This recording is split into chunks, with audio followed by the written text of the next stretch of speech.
Passport এটা আপনার করতে মিনিমাম 6 মাস সময় লাগছে। শুধু রিনিউ করতে 6 মাস সময় লাগছে এই পাসপোর্টটা। বোঝা যাবে। আসসালামু আলাইকুম রহমতুল্লাহি ওয়া বারাকাতুহু। আমি মোহাম্মদ ইনামুল ইসলাম, আছি মালয়েশিয়া থেকে।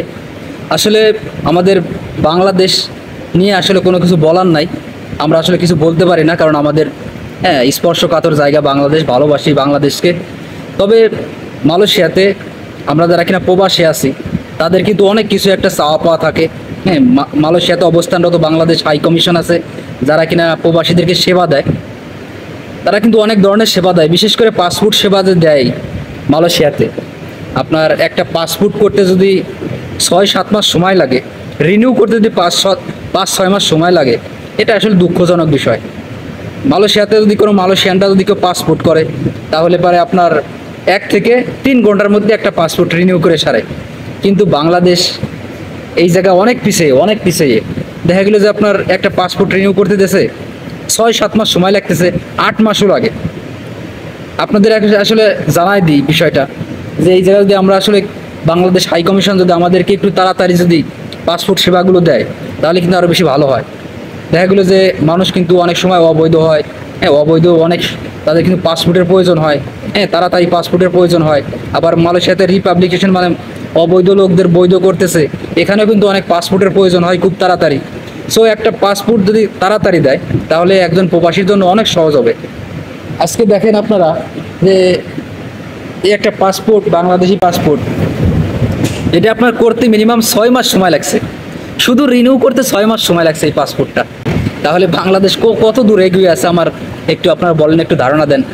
এই জায়গায় আসলে হাসি মুখে কথা বলতেছি, এটা হাসি মুখ না ভাই, ঠিক আছে?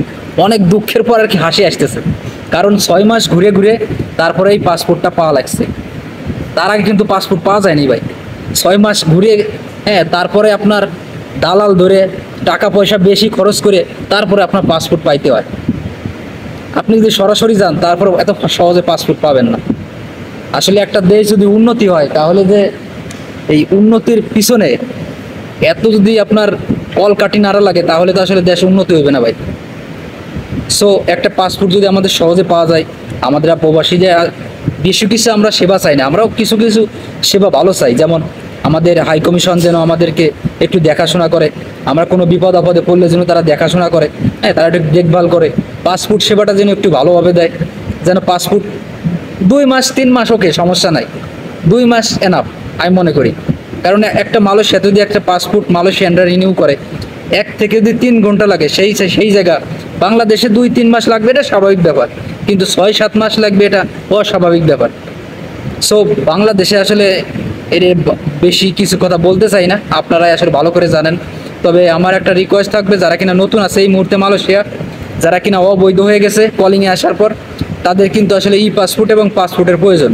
এই মুহূর্তে তাদের অ্যাভেলেবল পাসপোর্টের প্রয়োজন, যেহেতু রিপাবলিকেশন চলতেছে, অবৈধ লোক বৈধকরণ করতেছে।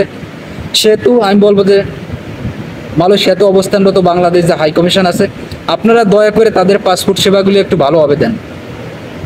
3 মাস নেন, 4 মাসের ভিতরে পাসপোর্টগুলো দেন, তাও ঠিক আছে, কিন্তু দয়া করে 6-7 মাস নিয়েন না দয়া করে। তারপরে তো আবার সঠিকভাবে পাইলে ভালো। এরপরে জিন বাবা, দালাল, আমলা কামলা ধরে তারপরে পাসপোর্ট করা লাগে। ব্যাপারটা খুবই দুঃখজনক বিষয়। আশা করি বুঝতে পারছেন। আর ভিডিওটা শেয়ার করবেন যাতে সবাই দেখতে পারে এবং বুঝতে পারে।